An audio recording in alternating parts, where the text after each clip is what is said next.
ओम शांति। आज पढ़ेंगे 6-69 की अव्यक्त बाबा की अव्यक्त मुरली। महिमा सुनना छोड़ो, महान बनो। सभी याद की यात्रा में बैठे हो। पढ़ाई का सार तो समझ में आ गया। उस सार को जीवन में ला करके दुनिया को वह राज सुनाना है। रचयिता और रचना की नॉलेज को तो समझ गए हो। सुना तो बहुत है, लेकिन अब जो सुना है वह स्वरूप बन के सभी को दिखाना है। कैसे दिखाएंगे? आपकी हर चलन से बाप और दादा के चरित्र नजर आवे। आपकी आंखों में उस ही बाप को देखो। आपकी वाणी से उन्हों की नॉलेज को सुनो। वह चलन में हर चरित्र समाया हुआ है होना चाहिए। सिर्फ बाप के चरित्र नहीं, लेकिन बाप के चरित्र देख बच्चे भी चरित्रवान बन जाए। आपको चित्र में उसी अलौकिक चित्र को देखें। आपके व्यक्त रूप में अव्यक्त मूर्त नजर आवे। ऐसा पुरुषार्थ करके जो बाप दादा ने मेहनत की है उसका फल स्वरूप दिखाना है। जैसे अज्ञान काल में भी कोई कोई बच्चों में जैसे कि बाप ही नज़र आता है। उनके बोलचाल से अनुभव होता है जैसे बाप की बाप है। इसी रीति से जो अनन्य बच्चे हैं उन एक एक बच्चों द्वारा बाप के गुण प्रत्यक्ष होने चाहिए और होंगे। कैसे होंगे उसका मुख्य प्रयत्न क्या है? मुख्य बात यही है जो साकार रूप से भी सुनाया है कि याद की यात्रा, अव्यक्त स्थिति में स्थित होकर हर कर्म करना। अब तो बच्चों को बहुत सामना करना है, लेकिन समर्थ साथ है, इसीलिए कोई मुश्किल नहीं।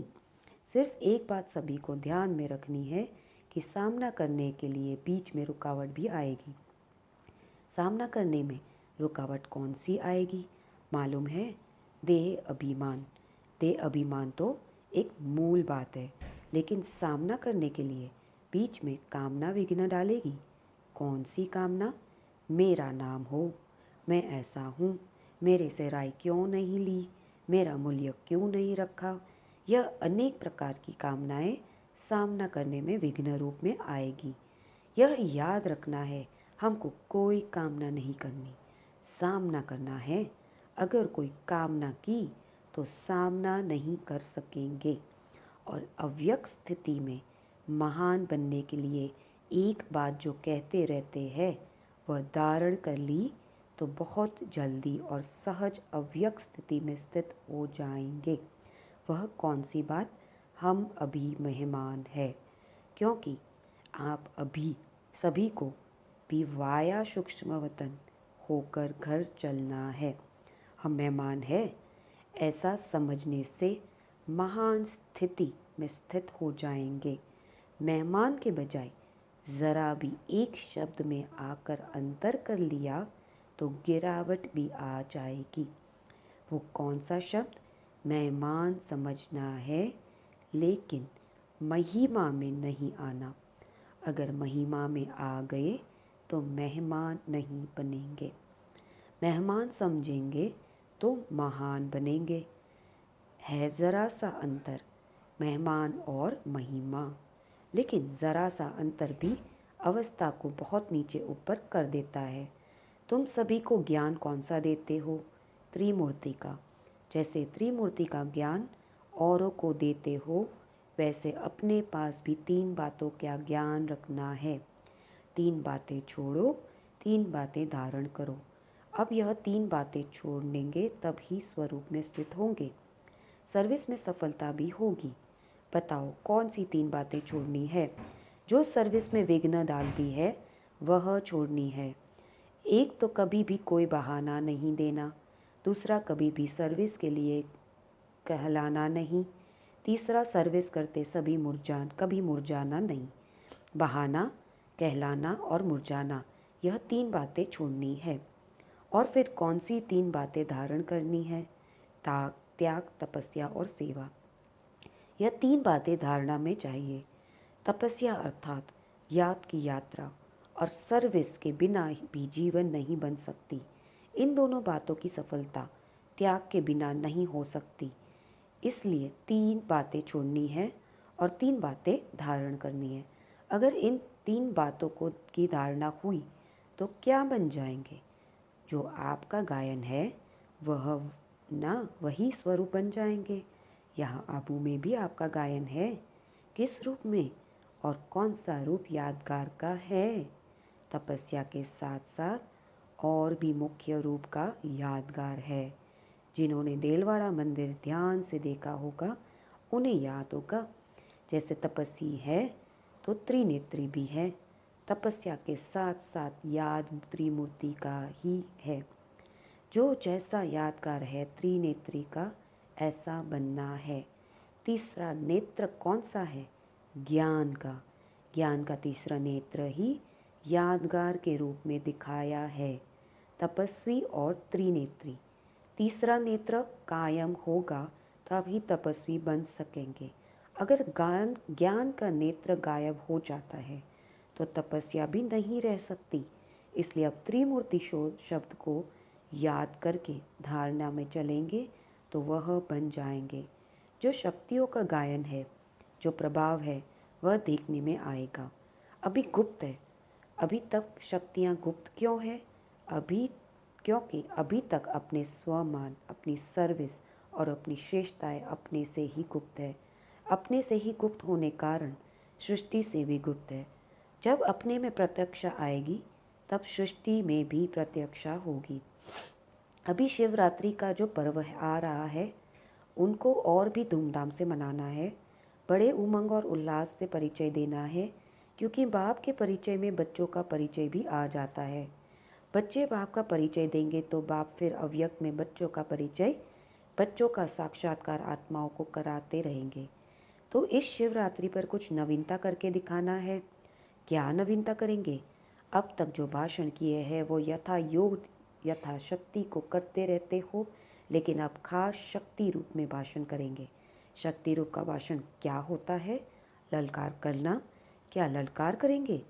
और ही जोर शोर से समय की पहचान दो और उन्हों को बार बार सुनाओ कि बाप का कर्तव्य अब जाती समय नहीं है। कुछ तो हाथ से गंवा दिया है, लेकिन जो कुछ थोड़ा समय रहा है उनको भी गंवा ना दो। ऐसे फोर्स से समय की पहचान दो। जैसे आजकल साइंस वाले ऐसे ऐसे बम्स बना रहे हैं जो अपने स्थान पर बैठे हुए भी जहाँ बम लगाना होगा वहाँ को निशाना दूर बैठ भी कर सकते हैं। तो साइंस की शक्ति से तो श्रेष्ठ साइलेंस है। जैसे वह साइंस के गोले बनाते हैं, वैसे अब शक्तियों को साइलेंस की शक्ति से गोले फेंकने हैं। शुरू में शक्तियों की ललकार ही चलती थी, अभी शुरू जैसा ललकार नहीं है। अभी विस्तार में पड़ गए हैं। विस्तार में पड़ने से ललकार का रूप गुप्त हो गया। अभी फिर से बीज रूप अवस्था में स्थित होकर ललकार करो।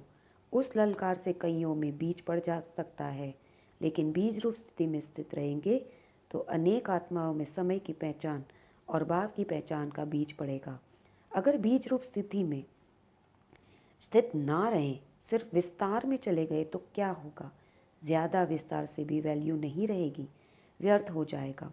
इसलिए बीज रूप स्थिति में स्थित हो, बीज रूप की याद में स्थित हो, फिर बीज डालो। फिर देखना यह बीज का फल कितना अच्छा और सहज निकलता है। अभी तक मेहनत जास्ती की है, प्रत्यक्ष फल कम है। अभी मेहनत कम करो, प्रत्यक्ष फल ज़्यादा दिखाओ। स्नेह तो सभी का है ही, लेकिन स्नेह का स्वरूप भी कुछ दिखाया है। यूँ तो सदैव इस स्थिति में रहना चाहिए, लेकिन खास शिवरात्रि तक हर एक बच्चों को ऐसा समझना चाहिए जैसे शुरू में आप बच्चों की भट्टी के प्रोग्राम चलते थे, उसी रीति से हर एक को समझना चाहिए शिवरात्रि तक हमको याद की यात्रा की भट्टी में ही रहना, बिल्कुल अव्यक्त स्थिति में स्थित रहने का, अपनी चेक इन करने का ध्यान रखो।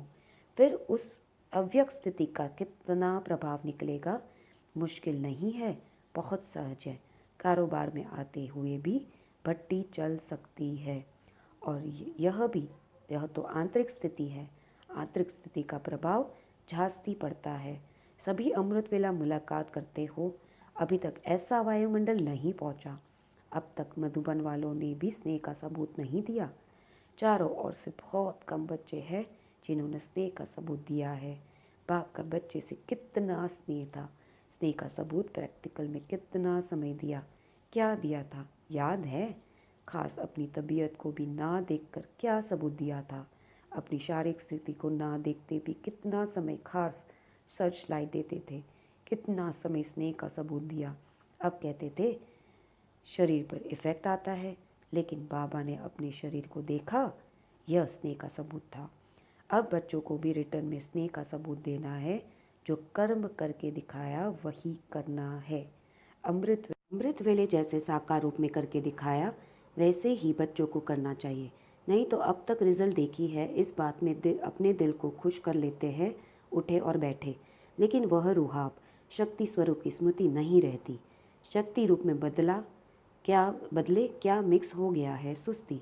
तो सुस्ती मिक्स होने से मुलाकात करते हैं, लेकिन लाइन क्लियर नहीं होती, इसलिए मुलाकात से जो अनुभव होना चाहिए वह नहीं कर पाते। मिक्सचर है। यहाँ शुरू करेंगे तो मधुबन वासियों को देख सब करेंगे। मधुबन निवासी जो खास स्नेही हैं उनको खास सेक्रीफाइस बलिदान करना है। स्नेह में हमेशा सेक्रीफाइस किया जाता है। अच्छा, ओम